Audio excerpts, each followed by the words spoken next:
Be sure to read and follow the safety guidelines to protect your computer from potential damage and ensure your personal safety. For more information about safety guidelines, see the owner's manual at dell.com/support. Before you begin, turn off the computer and disconnect all the attached peripherals.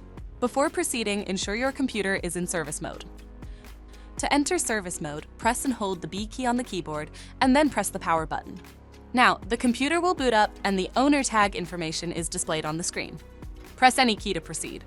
The computer will emit 3 short beeps and shut down, indicating it has entered the service mode. Loosen the captive screws holding the base cover in place. Using a plastic scribe, pry the base cover from the palm rest assembly, starting at the top edge and working your way around to release it from all sides. Now, lift the base cover from the palm rest assembly.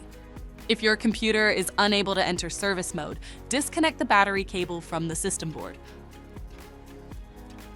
Identify the wireless module and remove the screw. Unlatch and disconnect the cables to remove the module from the system. To reinstall the wireless module, place it back in the system and reconnect the cables. Relatch and tighten the screw to secure the module. If the battery cable was disconnected earlier, make sure to reconnect it to the system board. Next, align the base cover with the palm rest assembly and gently place it into position. Tighten all required screws to secure the base cover in place. To exit service mode, connect the AC adapter and press the power button.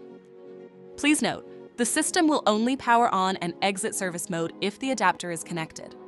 For more information about your Dell system, visit dell.com/support.